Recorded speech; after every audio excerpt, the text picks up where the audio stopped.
बहुत समय पहले की बात है। किशनपुर गांव में रमेश नाम का एक गरीब लकड़हारा रहता था। वह बहुत मेहनती व ईमानदार था। रमेश प्रतिदिन जंगल जाता और वहां से लकड़ी काटकर उन्हें बाजार में बेचता था। लकड़ी काटकर जो धन मिलता था उसी से उसका गुजारा चलता था। सुनो जी, तुम कोई और काम क्यों नहीं करते हो? इससे हमारा सही से गुजारा नहीं होता है। क्या करूं? भाग्यवान कोई और काम भी तो नहीं मिल रहा है। अगले दिन रमेश लकड़ी खोजते खोजते घने जंगल में पहुंच जाता है। तभी उसे रास्ते में किसी की पुकारने की आवाज सुनाई देती है। रमेश पास जाके देखता है तो उसे एक जलपरी दिखाई देती है। कृपया मेरी मदद करो, मैं बहुत दिन से बीमार हूँ। लेकिन मैं भला तुम्हारी मदद कैसे कर सकता हूँ? तुम तो एक जलपरी हो।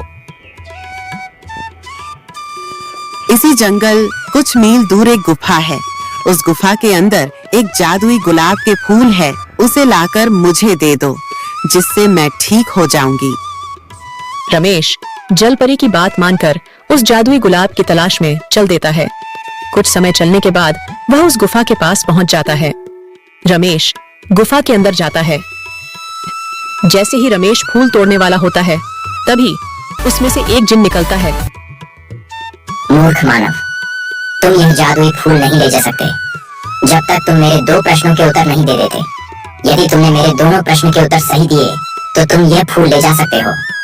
यदि तुमने एक भी प्रश्न के उत्तर गलत दिए तो मैं तुझे खा जाऊंगा। ठीक है, पूछो अपने प्रश्न। पहला प्रश्न, वह कौन के पास कभी तो दर्जन कपड़े होते हैं और कभी एक भी नहीं होता है?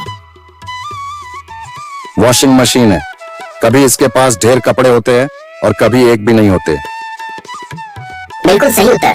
दूसरा प्रश्न, वह क्या है जो है तो सोने की मगर सोने से भी सस्ती है? रमेश कुछ देर सोच में पड़ जाता है। इसका उत्तर चारपाई है। यह है तो सोने की मगर सोने से भी सस्ती है। तुमने मेरे सभी प्रश्नों के उत्तर सही दिए हैं, यह फूल ले जा सकते हो। यह कहकर जिन वहां से चला जाता है। रमेश फूल लेकर सीधे जलपरी के पास जाता है। जलपरी हो जलपरी, लो अपना जादुई फूल। जलपरी रमेश को मदद के बदले में उसे सोने के उपहार देती है और वहां से चली जाती है। रमेश उन सोने के सिक्कों से अमीर हो जाता है। फिर वह अपना जीवन हंसी खुशी से गुजारने लगता है।